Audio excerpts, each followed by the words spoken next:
So the flight, the Meritage flight 2016, 17, and 18 is an interesting flight.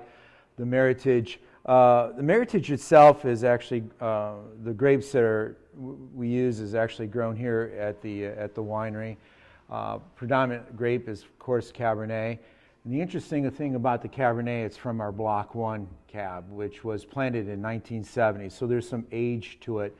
The reason why that's important is because there's a lot of depth in fruit, a lot of structure. You get a lot more, I think, blackberry, cherry-like characteristics to it.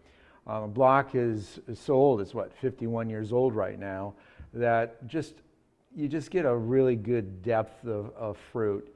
And this Meritage, of course, is New World style, so it's really fruit forward, got a lot of nice acidity, etc. But the older vintage, what's happened is the acidity and the tannin have dropped down a little bit, and so the fruit becomes more of the center, it takes in the center stage, and you're getting those characteristics really prominent to it. The also interesting thing about the 16 is that you'll notice that the acid is quite soft, tannin is soft, and the structure is right there. So I think we've hit the plateau on the 16. 17 is a little on the youthful side compared to the 16. So acidically, it's a little bit more prominent. The tannins, I think, are still integrated and really beautifully tied into the fruit, although it's not really up in front like the younger vintages. Oh, a flight of Meritage. You're in for a treat. Meritage is an interesting wine. It's a creation of Cabernet, Cabernet Franc, Merlot, Malbec, Petit Verdot. It's an incredible wine. It has a lot of flavors. It's layered on top of each other.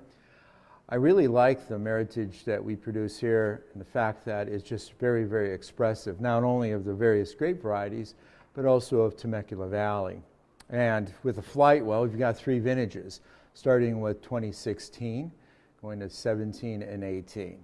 And here is a great way to explore and understand the development of wine as it ages in the bottle. Flights give you that opportunity.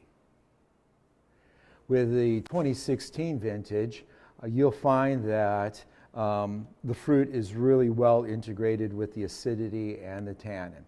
Where on a youthful wine, the tannin is very prominent initially, as well as the acid. But with time, what will happen is the acidity will integrate really well with the acid, and the tannins will drop down and incorporate better. So the fruit becomes more prominent, and I think that's the case that you'll find with the 2016.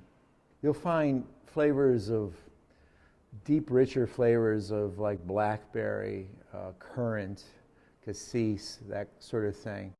I think also it just really envelops the mouth quite nicely, and I think with the 16, we really come to the peak of that vintage. Comparing the 16 to the 17, a little bit different. Here the acidity is a little bit more prominent, and I think the tannins are a little bit more forward on that one. Same fruit though, but it's not as well as expressed as the 16, but it's on its way, and I think you'll notice that right off the bat. I think the wine being Cabernet prominent, the Cabernet features become really well featured in this particular wine. And the Merlot, Malbec, Petit Verdot, and Cabernet Franc sort of have a supporting like feature, adding layers of complexity to it. Finally, we're talking about the 2018.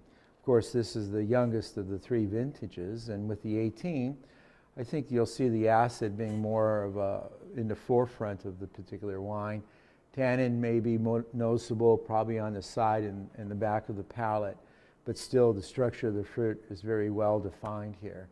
Instead of the more earthier characteristics of blackberry and currant, you probably have more youthful fruit of raspberry and cherry really popping out on this. So as you try this, you can actually see the progression of the wine as it ages. It's a wonderful treat. It's a wonderful way of looking at wine and seeing how it really ages out with the years.